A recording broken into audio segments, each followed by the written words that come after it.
Netflix ने एक documentary series बना दी है अप्रैल 2022 में जो वर्ल्ड फेमस कोर्ट केस हुआ था। जॉनी डेप ने 50 मिलियन का डेफेमेशन केस मारा था एम्बर हर्ड पे और एम्बर हर्ड ने 100 मिलियन का, टोटल हुए 150। और अप्रैल 2022 का रेट पकड़े तो अमाउंट कितना जाता है, ज्यादा नहीं 1145 करोड़। इसका 0.1% में मिल जाए तो जीवन सफल। लेकिन क्यों देखा मैंने, ये थोड़ी देर में बात करेंगे, क्योंकि उससे पहले एड्रेस करना जरूरी है क्या देखा मैंने। सेलिब्रिटीज की जो लाइफ है उसको वैसे ही बहुत ज्यादा प्राइवेट रहने देते नहीं। ऊपर से अगर सेलिब्रिटीज ने एक दूसरे के ऊपर कोर्ट में केस मार दिया, जिसमें से एक जॉनी डेप जितना फेमस एक्टर है, तो लोगों का इंटरेस्ट आएगा ही। जब ये केस चल रहा था, भले ही तुमने उसको एक्टिवली फॉलो नहीं किया हो, लेकिन उसकी आंच तुम तक जरूर पहुंच चुकी होगी। इंटरनेट पे जो मीम्स बने थे, सबने अपना ओपिनियन दे दिया था सिर्फ शक्लें देखकर कि कौन झूठ बोल रहा है कौन सही। लोग सुबह से लाइन में लगे हुए थे कोर्ट के अंदर जाने के लिए, जैसे कोई सर्कस दिखने वाला है। तो ऐसी अपॉर्चुनिटी को लेकर नेटफ्लिक्स कैसे चुप रहता, बना दिए डॉक्यूमेंट्री, जिसको लेके आप में से कुछ लोग ऐसा बोल सकते हो कि भाई अभी 1 साल ही तो हुआ है केस को, वापस से क्यों अटेंशन दे रहे हो। मेरा भी सेम क्वेश्चन है कि क्यों, क्योंकि लोग देखने के लिए बैठे हुए। 8 दिन हो गए इसको रिलीज हो गए, लेकिन फिर भी नेटफ्लिक्स के टॉप 10 में बना हुआ है। इसकी डोमेस्टिक ओपनिंग व्यूअरशिप द विचर के सीजन 3 से ऑलमोस्ट डबल थी। सस्ते में पैसा और अटेंशन मिल रहा है तो क्यों ना करेंगे लोग। ऐसा मैं क्यों बोल रहा हूँ, क्योंकि जब तुम ये डॉक्यूमेंट्री देखोगे ना, तो इसके अंदर एक्चुअल कोर्ट वाले फुटेज यूज करे हैं। जितनी लंबी ये प्रोसीडिंग्स चली थी उसको काट के अपने को दिखाया, अलग से कोई एक्टर्स हायर नहीं किए जॉनी डेप और एम्बर हर्ड प्ले करने के लिए। तो यहाँ पे अब तुमको क्वेश्चन आना चाहिए कि उन्होंने एक्चुअल में पब्लिक डोमेन में अवेलेबल फुटेज को, जिसके लिए शायद उनको कोई रॉयल्टी फी भी नहीं देनी होगी, सिर्फ उतना दिखा के 2.5 घंटे का वेब सीरीज बना दिया। ये तो मैं भी कर सकता हूँ। डायलॉग के पीछे इंटेंस वाला म्यूजिक लगा दो, ऑडियो के पीछे रिवर्ब मार दो, ड्रामेटिक वाला एडिटिंग कर दो, बन गई डॉक्यूमेंट्री मिनी सीरीज। सोच के देखो क्या तुम कर सकते हो। लेकिन नेटफ्लिक्स की तरफ से जो डेप वर्सेस हर्ड देखने मिला है ना, उसको एक्चुअल में एक सीरीज की तरह बनाया है। शुरुआत में सेटअप क्लियर कर देंगे, फिर धीरे धीरे करके बताएंगे क्या हुआ था, इंटरनेट ने टेंशन कैसे बढ़ाए थे, और वर्डिक्ट देने से ठीक पहले ऐसे छोटा वाला ट्विस्ट तो डेफिनेटली ड्रामेटाइज किया है। लेकिन अगर तुम ऐसा सोच रहे हो कि इसके अंदर अपने को एक ऑब्जेक्टिव पॉइंट ऑफ व्यू से दिखाया जाएगा, तो नहीं। कोर्ट के अंदर वाले ही वीडियो को काफी ज्यादा रीअरेंज करा गया ताकि ऐसा लगे कि वो लोग एक के बाद एक आंसर दे रहे हैं। मूड को एनहांस करने के लिए वैसा वाला ही म्यूजिक डाला है। दोनों एक्टर्स ने जब भी अपने पुराने काम को बताया है कि हम लोग कब मिले थे, कौन से पिक्चर में काम किया था, तो उस पिक्चर के सीन्स दिखाए हैं। कोर्ट में जो एविडेंस प्रेजेंट किए थे, ऑडियो वीडियो रिकॉर्डिंग्स, वो सब कुछ भी यूज किया है, बहुत सारा। और आई सीरियसली मीन की बहुत सारा सोशल मीडिया का फुटेज, इन्फ्लुएंसर्स ने कैसे कवर किया, license stock footage just like this, कौन सी बात का कैसा मीम बना दिया, यूट्यूब पे कोई डेडपुल का मास्क पहन के क्या बोल रहा है, टिकटॉक में कितना ज्यादा ट्रेंड हो रहा है, पॉडकास्ट में बैठे हुए लोग क्या बोल रहे हैं, कोर्ट के बाहर जो खड़े हैं, ऐसे करके बहुत सारा थर्ड पार्टी और पब्लिक ओपिनियन सामने रखा गया है, जिसमें से कुछ लॉयर्स हैं और बहुत सारे ऐसे ही छपरी बेरोजगार जिनको कुछ पता नहीं होता, लेकिन यूट्यूब पे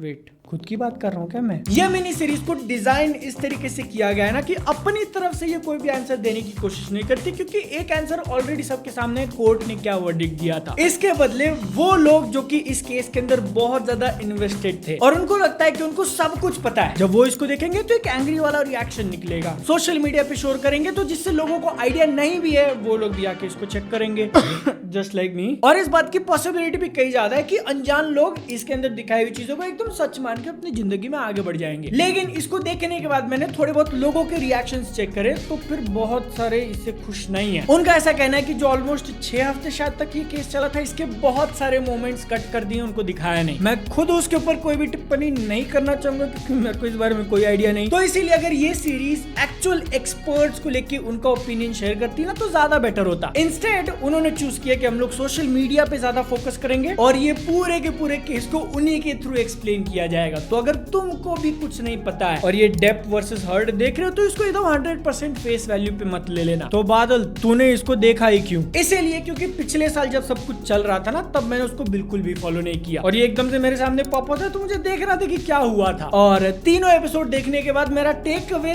3 चीजें हैं जो कि ऑलरेडी मुझे पता थी। ह्यूमन नेचर एंड ट्रुथ, जब कोई चीज इतनी ज्यादा पब्लिक डोमेन में आ जाती है ना, तो उसके पीछे एक्चुअल सच्चाई क्या है इसको पता लगाना ऑलमोस्ट इम्पॉसिबल, क्योंकि जितने ज्यादा लोग उतने ज्यादा ओपिनियन। कोई अगर एकदम सिंपल स्ट्रेट बात दे ना, उस बाल की भी खाल निकाल लेंगे। मेजॉरिटी लोग सच सुनना नहीं चाहते, बल्कि वो जो पहले से बिलीव करते हैं वही सच है ये सुनना चाहते हैं। जो वो सुना देगा उसको सच्चा मान के ग्रुप में ज्वाइन हो जाएंगे। लेकिन इससे पहले कि ये उड़ता हुआ तीर मेरे पीछे आगे लगे, मैं क्लियर कर दूं कि मैं इस केस के बारे में नहीं बोल रहा हूँ, जॉनी सही था या एम्बर नहीं, मैं एक्चुअल ह्यूमन नेचर की बात कर रहा हूँ। और इसके साथ में जब इंटरनेट को जोड़ दिया जाता है ना, जहाँ पे सारे लोग आके सारे ओपिनियन शेयर कर सकते हैं, तो उससे लेके मैं एक छोटी सी एडवाइस देना चाहता हूँ उन लोगों के लिए जो आगे चल के थोड़े बहुत फेमस हो गए। एक रूल हमेशा दिमाग में फिट कर लेना कि you can not win never ever against the internet. फिर से याद दिला दूं देवजी और सचिनों कि मैं कोर्ट केस की बात नहीं कर रहा हूँ, क्योंकि इस मिनी सीरीज को देखने के बाद कुछ नया सीखने को नहीं मिलेगा। जो कंक्लूजन है वो ऑलरेडी सबके सामने है। एक गूगल सर्च मारोगे तो इस सीरीज के अंदर बताए गए सारे आंसर सामने आ जाएंगे। मैं अपनी तरफ से लाइफ लेसन सिखाने की कोशिश कर रहा हूँ, जिंदगी का ज्ञान। जैसे कि